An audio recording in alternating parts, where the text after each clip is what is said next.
AstroVastu Blueprint for Aquarius Rising, Kumbha Lagna Saturn Rahu systems, air ether intelligence, future-ready, network-friendly living spaces. Hammer 1. First house, Lagna zone, living system interface. Aquarius Rising is ruled by Saturn, amplified by Rahu. This makes the home an adaptive system, not a monument or a sanctuary. Aquarius does not struggle with intelligence or vision. Aquarius destabilizes when systems are outdated, freedom is constrained, or space cannot evolve. When the overall house is rigid or obsolete, boredom and mental detachment, sudden urges to break routines or relocate, rebellion against structure, technology fatigue or overload, circulatory, nervous, or ankle strain. The Lagna zone must feel open, modular, and upgradable. If the house feels frozen in time, Aquarius feels trapped inside it. 2. Second house, main entrance, network gateway.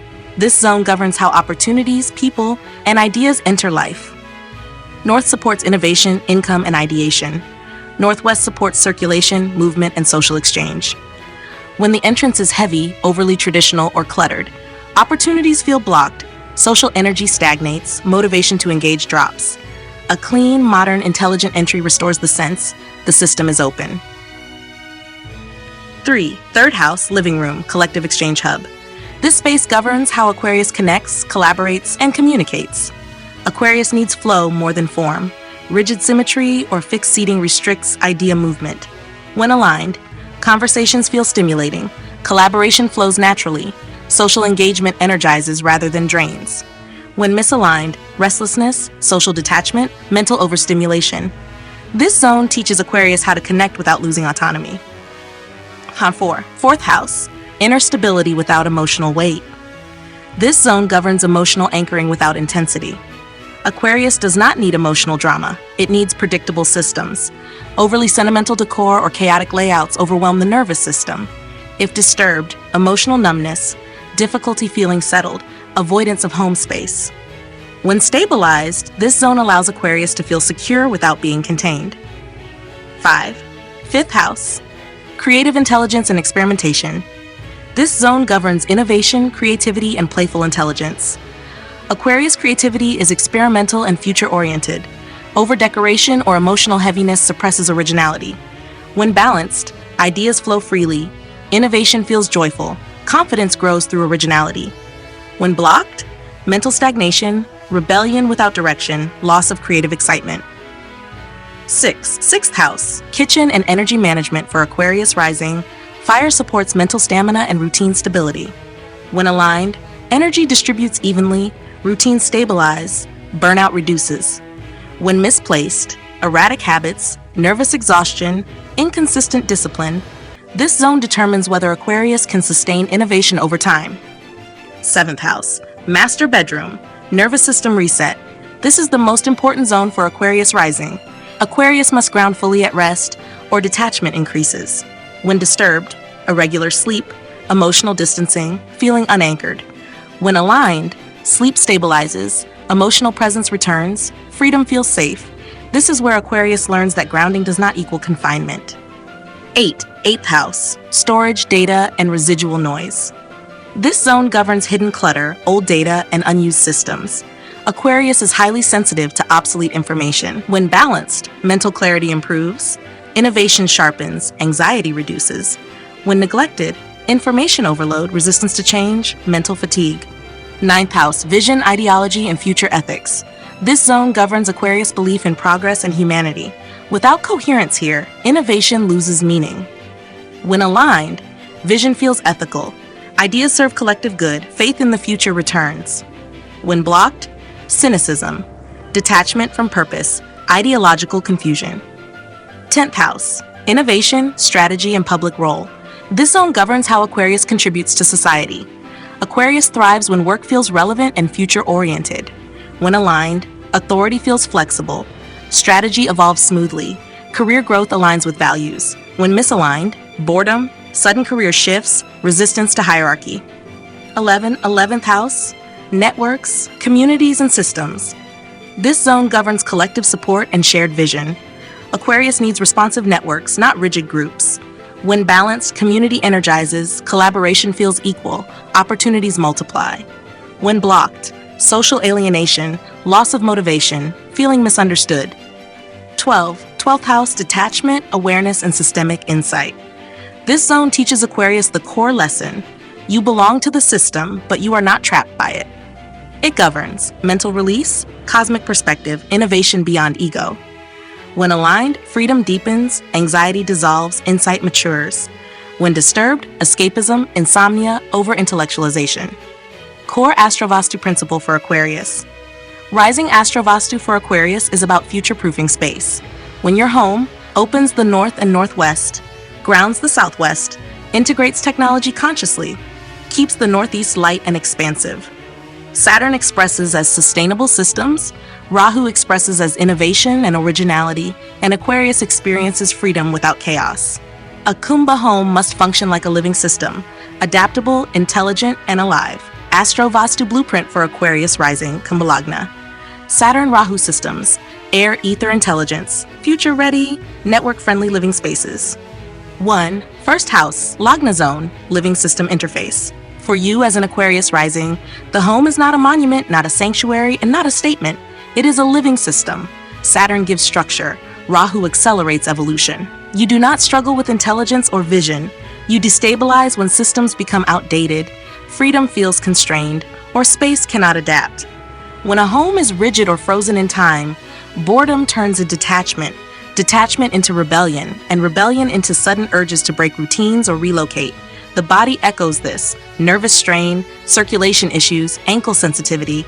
Your Lagna zone must feel open, modular, and upgradable. Furniture should be movable. Layouts should allow reconfiguration. Nothing here should feel final. If the house cannot evolve, you feel trapped inside it. 2. Second house, main entrance, network gateway. This is where opportunity enters. For Aquarius rising, the entrance governs access to people, ideas, collaborations, and income streams. North supports innovation and ideation. Northwest supports circulation, movement, and social exchange. When the entrance is heavy, overly traditional, or cluttered, opportunity feels blocked and motivation to engage drops. I always suggest a clean, modern, intelligent threshold. Clear lines, good lighting, functional design. The message this space must send is simple and powerful. The system is open. 3. Third house, living room, collective exchange hub. This is your collaboration engine. You need flow more than form. Fixed seating, rigid symmetry, or overly formal arrangements restrict idea movement and drain you socially.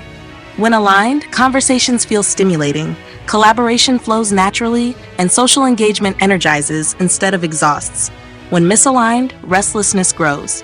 You may detach socially or feel overstimulated mentally. This zone teaches you how to connect without surrendering autonomy, through flexibility, not distance. 4. Fourth house, inner stability without emotional weight. This is where your system anchors quietly. You do not need emotional drama here. You need predictable systems. Overly sentimental decor, heavy nostalgia, or chaotic layouts overwhelm your nervous system and make home feel restrictive rather than supportive. When disturbed, emotional numbness appears and you avoid the space altogether. When stabilized through simplicity, clean lines, and consistency, you feel secure without being contained. This zone proves that safety does not require emotional density. 5. Fifth house, creative intelligence and experimentation. This is where innovation plays. Your creativity is experimental and future-oriented. Over-decoration or emotional heaviness suppresses originality.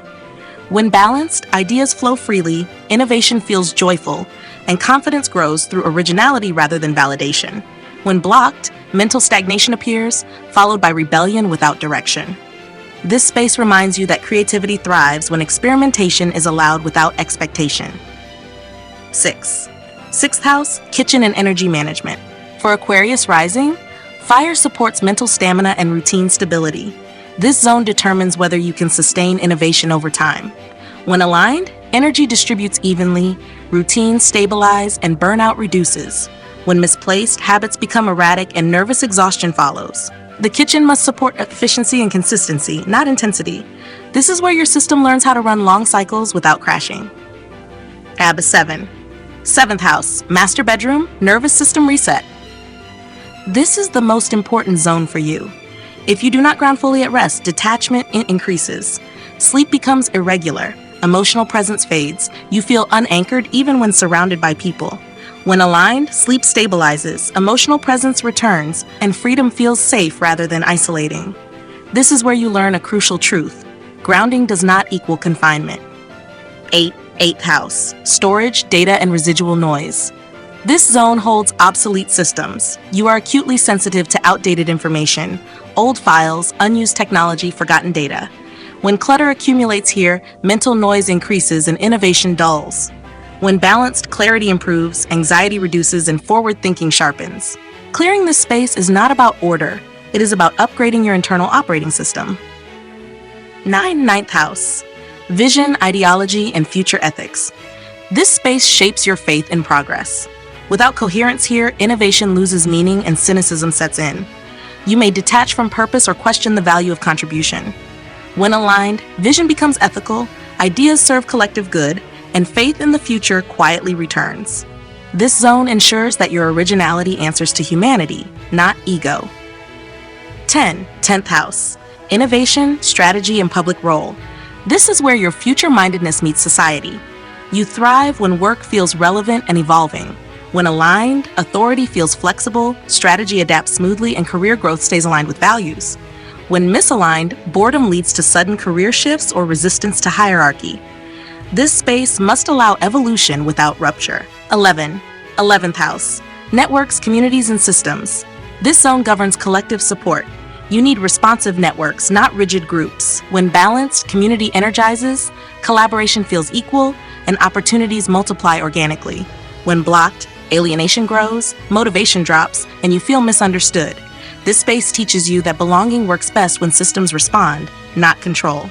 12. 12th house. Detachment, awareness, and systemic insight. This zone holds your deepest lesson. You belong to the system, but you are not trapped by it. It governs mental release, cosmic perspective, and innovation beyond ego. When aligned, freedom deepens, anxiety dissolves, and insight matures. When disturbed, escapism, insomnia, and over-intellectualization take over. Here, detachment is not avoidance, it is expanded awareness. AstroVastu for Aquarius Rising is about future-proofing space. When your home opens the north and northwest, grounds the southwest, integrates technology consciously, and keeps the northeast light and expansive, Saturn expresses as sustainable systems, Rahu as innovation and originality, and you experience freedom without chaos. A Kumbha home must function like a living system, adaptive, intelligent, and alive.